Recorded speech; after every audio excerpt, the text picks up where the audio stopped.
fundraisers, I'm Don Lego, and it's time to buckle up for a new episode of Raise Nation Radio, the one and only podcast made to inspire fundraisers like you to continue making impact in our communities, building better tomorrows, and exchanging ideas. So whether you're a trailblazer or seasoned pro, you'll pick up the trends that transform your fundraising. And together, we'll dive into lively conversations and chat with industry-leading fundraisers and those thought leaders to explore hot-button issues and innovative ideas. So stay with us for the next 30 minutes while we inspire you to embrace the future of fundraising. I am super excited, fearless fundraisers and all of our Raise Nation Radio listeners, to welcome back to the show the one and only Taylor Shanklin, who probably needs no introduction. She's everyone's friend, everyone's thought leader, and everyone's nonprofit go-to. And she's back for a second interview with us, and we're glad to have her. Hi, Taylor. How you doing today? Hey, Don, it's good to be here. I've got a question for you. Can I get whatever you are taking in your coffee? Because you've just got the energy today. I love it. Well, thank you. You know, I think, you put on these earphones and you put like a Yeti mic in front of you and I don't know, snap, crackle, pop, something happens. So I guess maybe I was also excited to have you because I just know what you bring to the table and I know our audience will love to hear it, but I just introduced you as a friend. So can you give us the real elevator pitch? I can't imagine people don't know you, but for those that might not, let's refresh their memory. Not everyone knows me, and that's okay. It's good to be here. It's good to get to know new people. I am Taylor. My friends call me T Shank, so maybe you've heard that before if you two know me.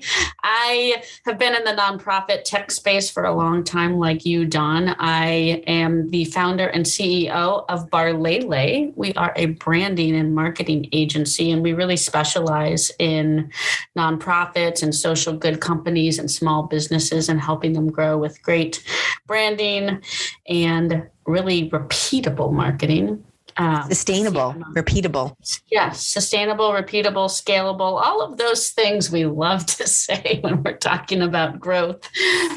Let's see, I call myself an adventure seeker because There's a new title, Director of Adventures. Director of Adventure. There you go. I'm going to give myself a new title. Thank you for that.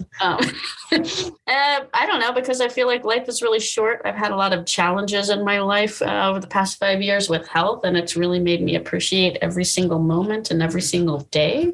And that's something that I take with me. I am a mom.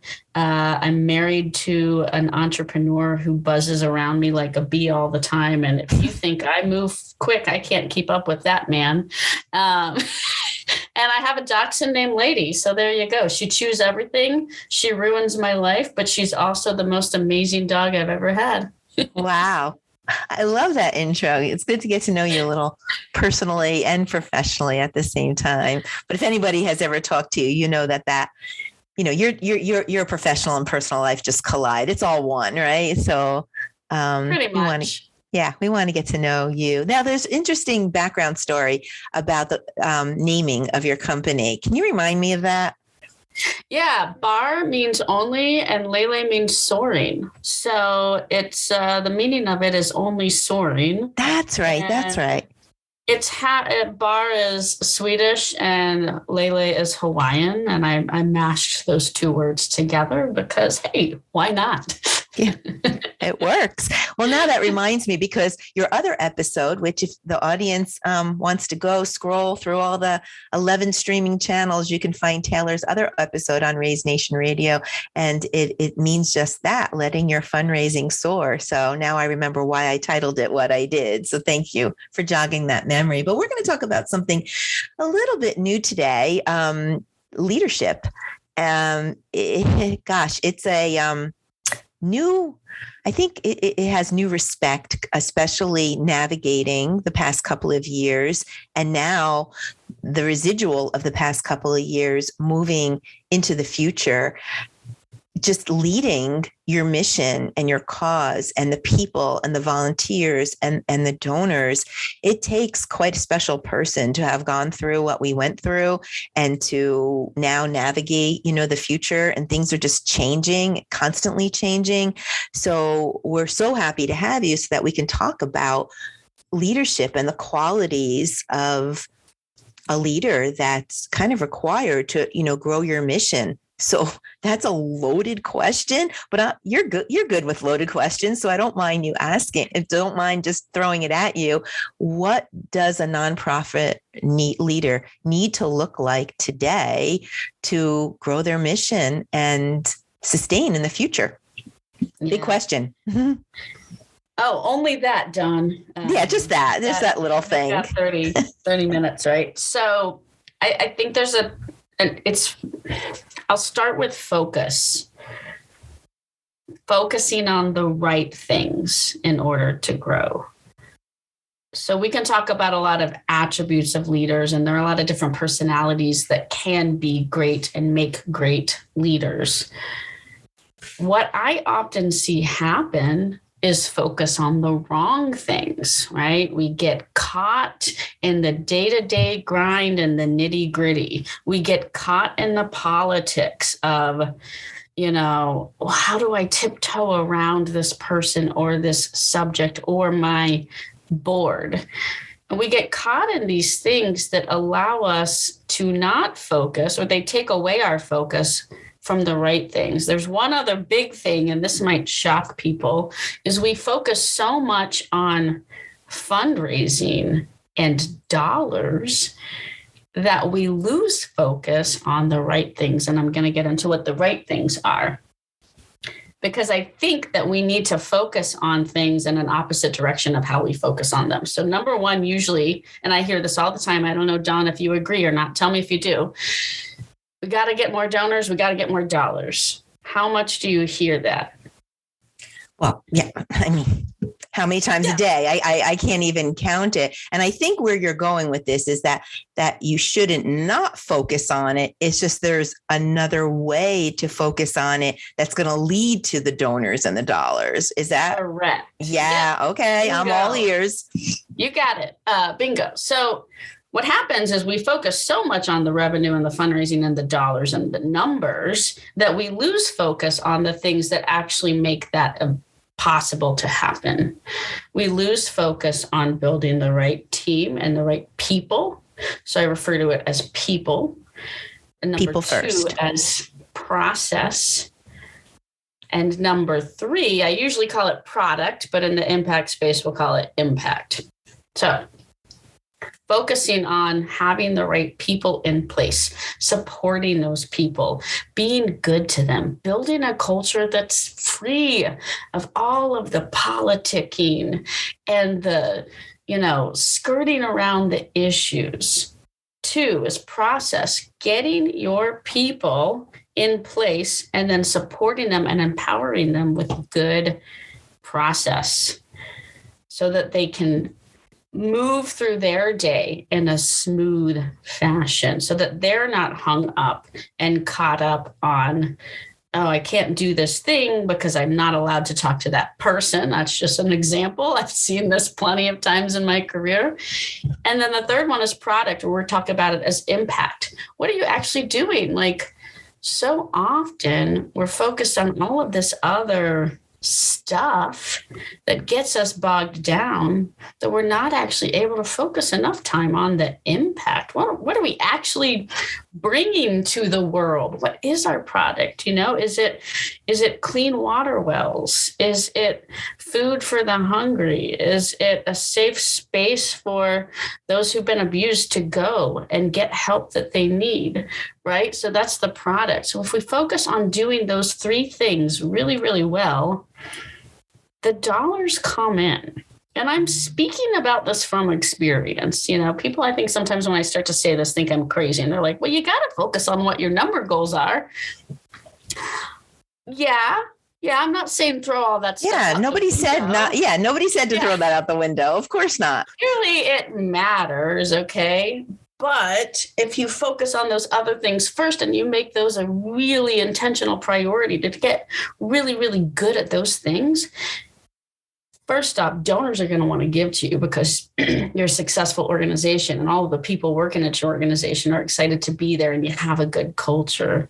If you've got the right process in place to communicate clearly with your donors and your volunteers and your advocates, well, then you're probably going to do a good job communicating with them. And if you're really focused on what is our impact and how do we communicate that, then you bring them into the story. So that's kind of the way I look at leadership today in terms of, as it relates to actually growing your organization, doing more, having that impact, and yes, getting the dollars that you need in order to facilitate all of those things to happen. Got it. Okay. That's a lot. So where do you start? Because people first, right? I think in fundraising, we're dealing with lots of different peoples. You're dealing with your major donors. You're dealing with your social donors, you're dealing with everything in between and different and generationally new donors and new mindsets. You're dealing with your board, your volunteers, your staff. There's a lot for a nonprofit to think about. So maybe let's just focus on people first, and then we'll get to the other two later in the podcast. But where do you start there with so many different people that you're juggling? How do you build that culture? I think you start with your staff first, your staff and your board first, and building the right relationships with them. Because I think it's like, what's the ripple effect? The ripple effect. Sure. I think if you start by building a really good, close relationship and culture internally with the people who are there working at the organization, who, by the way, are the ones making the impact happen, then it ripples out and it affects change everywhere. It affects the way that the donors interact with the organization too, the volunteers. And it affects how everyone perceives and experiences your organization. If you don't have happy people, happy staff, a happy board, things start falling apart. Negative breeds negative, positive breeds positive. Right. So that's why I would say focus first. Before you even think about the donors, are the people coming to work every day to fulfill this impact happy? And a lot of times they're not. A lot of times they're burnt out. They're underappreciated. They don't feel like their manager actually hears them and listens to them. So I actually think that is the first place to start. And it relates back to, your question about what do leaders need to focus on? In nonprofit space, do you think there's a little added challenge with budget and being able to do those things? I work for One Cause. We happen to have an amazing leader, our CEO, Steve Johns, and an amazing HR team who really invest people first. We talk about that a lot here, and invest. And I think the mindset is if you take exactly to a T what you're saying, if you take care of your core people, other things start to take care of themselves. But I know that there's a little bit of a budget here to help us. We all, for example, have a subscription to Calm, which is an app that starts your day and things like that. Do you think budget is a concern in the nonprofit space, that they can't do these things to build their culture? And if that is, what can they do? I think you said it and didn't even maybe we didn't underscore it like we should have. Just that simple appreciation, thank you, which doesn't require a budget, might be a good place to start. But what other things can they do to overcome the budget issue? Yeah, that's where everyone's head always goes. Well, I can't afford that. And so then they just shut it out and then move on and they keep doing the same thing. Right. And you're saying that's a mistake. Totally. Guess what's free? A smile, a phone call, a text message, sending someone an email saying thank you, you did a good job. All that stuff is free. Yeah. And all of that stuff doesn't happen enough. It's if you want to affect culture change, you've got to make people just feel valued and heard. And that takes time. Yes, but it doesn't take money. It just takes your time. So if you can start to free up as a leader your time in the day to do those check-ins with your people, to see how they're doing, to say hi, just send them a smiley face emoji over text and say, hey, I hope you're having a great morning. Like, how many people do that? Really? I never had a CEO that I worked directly under do that for me. So important. And as you're talking, visualizing, a small team getting smiley face emojis and having a little pep in their step. And now I can see what you're saying. That leads to doing a little more with my job, doing a little extra, sending that, I could just see that ripple effect happening. So basic stuff, but so powerful, huh?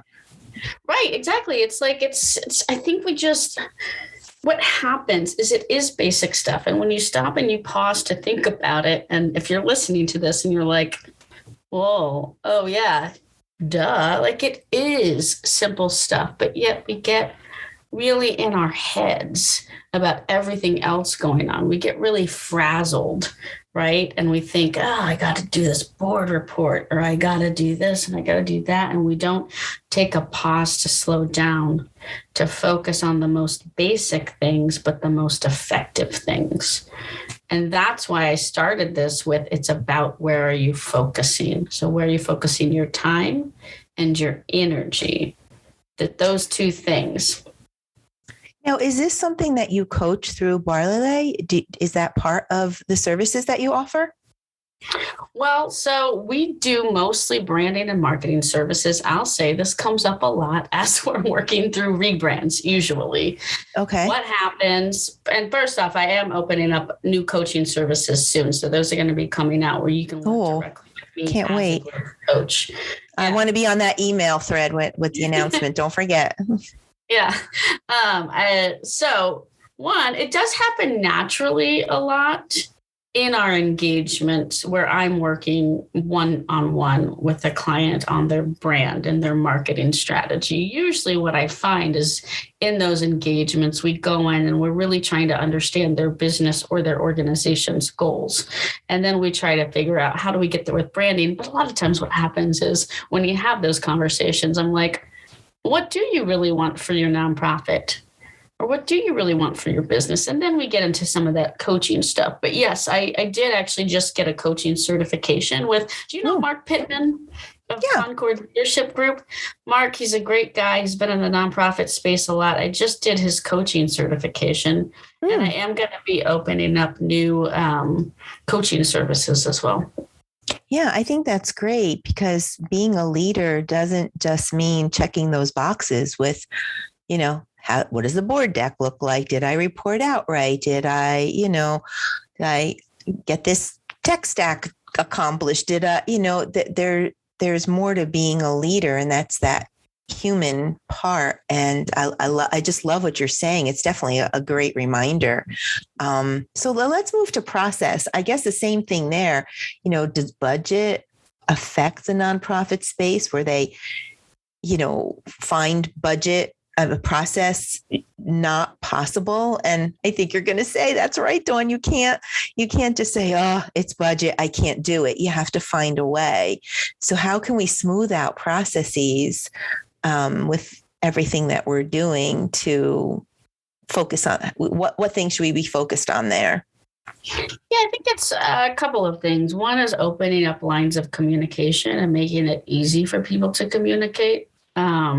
And that can be done through process. So this is where we get usually into like the tools. How are you operating? How are you speaking every day? How are you tracking progress and accountability? You guessed it. It doesn't have to cost $1 million done. There are tools within anybody's budget. There are a ton of tools that you can even get for free. Yeah. There's all sorts of freemium models on project management software right now, from Asana to Trello, to Basecamp, to Monday. There's so many tools, to a Google spreadsheet or an Excel spreadsheet that's up on your SharePoint. I'm going to guess most organizations listening to us have these basic tools: email, Word, and Excel. And if that's where you start, that's okay.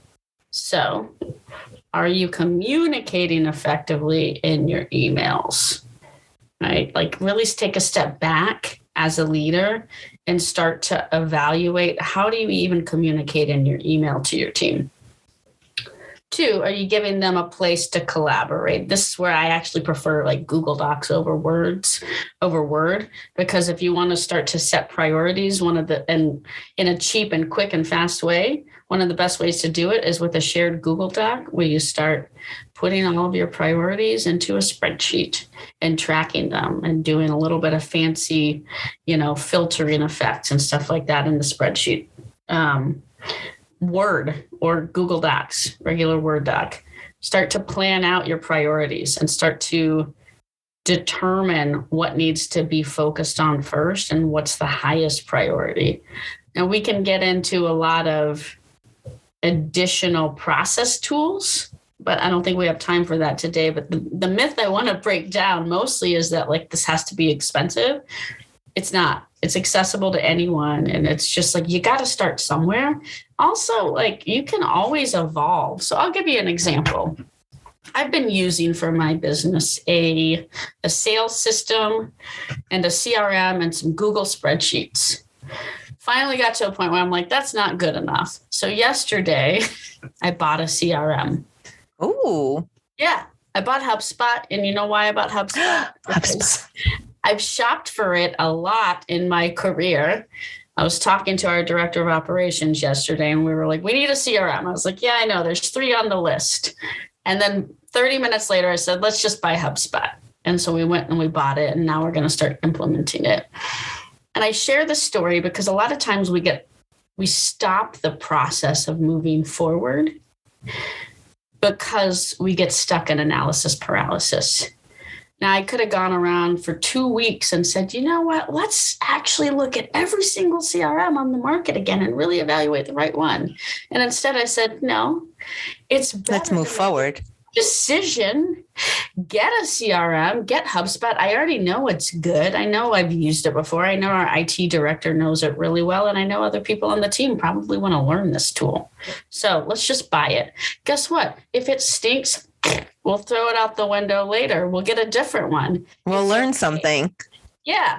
But like, part of the process is just trying things and doing something instead of being stuck in doing nothing. Publish or perish, right? Do something. Yeah. Okay. All right. So I guess we don't want to see those stop signs. We want to, as a leader, we want to keep going, just keep doing something. So that, I think that's great advice. Let's move on a little to impact. When you say impact, are you talking about the story, the timeline, letting everybody know what you're doing and your why? Or are you talking about programming, and where should a leader be focused where that's concerned? It's both. It's a little bit of both. So I knew you were going to say that. Yeah. So, I mean, one is the programming. So like, okay. And this kind of goes back to the people and the process. So like, if you've got the right people and processes in place, then they can facilitate the day-to-day of the impact, right? Like, the wells need to get built, right? The food needs to get delivered. The clothing needs to make it to the store. Those types of things, right? That's like kind of the day-to-day, let's call it more operations of impact. Then absolutely, it's the communication of impact. So that's more that there's the internal operations And then there's the external communication and the storytelling. And how do you tell people how they are having an impact by being a part of your impact, right? So I know you probably love getting into storytelling. We do. Yeah. I know One Cause does. Yeah. And y'all put out a ton of amazing stories of impact that your customers are having. And so that is important. I think a lot of times, this is kind of another myth that I'll break for leaders, is I think that they think we have to say every single thing that we do. But a lot of times, because you're emotionally attached to the story, right? And it's hard to break that. Yeah. And you're like, well, we do this, and we do this, and we do this, and we do this, and we do this. And we need to communicate all of the things. Don't try to communicate all of the things at once. Don't give people a book to read when you're sending them an email. Give them something that they can actually digest quickly and feel good about. So if you need to break down the impact into just smaller chunks and bits and bytes, do that. If there's a lot that you need to communicate about your impact, great. Break it down. I'm a big fan of the rule of threes, where I'm like, don't give anyone anything more than we can digest 3. We can't digest 4. Yeah. Yeah. Yeah. Like there's a science behind that, right? Like there's a reason people, really smart people other than us, have come up with that thing. It works. It's true. It's how our brain works, right? So we can't digest more than 3 things at a time. So don't give people more, but so often I see this, like these stories of impact, and I'm like, good grief, this is a novel. I don't have time for this. Yeah. So it makes you quickly tune out and move on to the next thing. So I'd rather see leaders think about how can they communicate their impact through quick, like bites and bits, through visualization, pictures, short videos. Doesn't have to be a long video. Doesn't even have to be a super highly produced video, but a video. And things like we like to do a lot of times with our clients, what I call swipe files. You see these like on social media channels like Instagram, where it's like, you scroll through a few little facts, maybe 5 slides of impact facts. So just break it down. And I think that will make it easier for people to digest and really understand the impact, and then bring them into that. Make sure that they know and they are aware that they're the ones making it happen with their dollars. What I love about you, you're always so on point, on trend with everything. I just started hearing about swipe files, and I've been seeing that in names of like webinars and different ebooks, and like your swipe file. And that's so true, because we love to swipe, don't we? Yeah. Yeah. Well, it's funny. You're gonna laugh at this. So I for a long I'll tell you about an on-demand thing where sometimes I'm like, no, like I'm an old fuddy-duddy, with, so we do a lot of social media. Personally, I have been very resistant to TikTok. I won't get into why, but I just have. And this is something that kind of, makes a point to leaders too. I've been really closed-minded about TikTok for a long time. I tried it. At one point, I was really open-minded about it, tried it, and was like, I hate this. And I shut it out, and I closed my mind to it for the last 3 to 4 years. And even told my team, we're not doing it. We're not getting into it. Don't want to do it. So time goes on. You evolve. You start to understand like, oh, maybe this is where people are and where new audiences are, and maybe I should learn it too. Yesterday. What a lot happened yesterday. New CRM, TikTok. I opened up a TikTok account, much to my, dismay. Here we go. And I got it started. You're going to be a TikTok influencer in days, I bet. Probably not. But I took the step to say, you know what, I'm going to give this a shot again, and I'm going to try it. And maybe that's sort of the final point too, and kind of thinking through, what does it take for a leader today to grow their organization? It's really about open-mindedness to trying things, to listening to your people, because our creative director, she's been telling me for a while, probably got to do TikTok, Taylor. We have a new social media consultant. She's like, we should probably do TikTok, And so a lot of it is about opening up your mind and listening and giving things a try. Now, I might try it again and say, you know what, I still hate this, but that doesn't. You're so honest. That doesn't mean that it's bad for our clients. Maybe it's bad for me personally, and I don't need to have a personal influencer account on TikTok, but maybe our clients need it, and therefore I need to understand it. Yeah. Well, I love that. I love your transparency, your honesty, and your open-mindedness. So in the spirit of like moving forward and not being paralyzed and publishing, not perishing, and just doing something, how does a leader make a decision about rebranding? Because that's your specialty for sure. When's the right time? When do you know that, okay, it's time for me to work on my brand and call Taylor? Like what are the signs there? Well, it's always the time to work on your brand, because I think a brand never ending.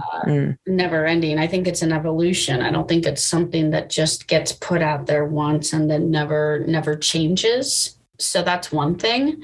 But I would say if you're really considering, okay, this is really time to rebrand things. Well, it could be a couple things. You could be looking at competitors in your space. So what are other people doing? How do their brands look? Do we look way off in the distant behind from them? If so, could be time to freshen things up. Another way and signs to look for are people just not interacting with us? Engagement. If they're not engaging, maybe there's a reason. It might be something within the brand. So the brand is an experience you paint for people. It's how people experience your organization. So a lot goes into it. I think a lot of times, there's this misconception that it's your logo and your color scheme and your whatever goes into your brand guidelines, but it's really a big thing. So it could be that there's even just tweaks to make with your brand. Maybe you're just have the wrong message, that you're using the wrong words. Maybe your logo looks nice and you're using the wrong words. Maybe your logo doesn't look nice and it looks like so scrappy that people don't want anything to do with you because they think you look like you're not serious, right? People want to give to serious brands that they think are actually doing a good job. And that's something that I hear in the nonprofit sector a lot. Like, well, we don't want to look too good because then it'll look like we're spending all the money on that. Well, disagree. People want to give to organizations that look like they've got their stuff together because they feel like, oh, they know what they're doing. They're going to make my money stretch even further. So that's really important. So I would look at, are people engaging with you? If they're not, then let's start to understand why. It could be a variety of things within a rebrand effort.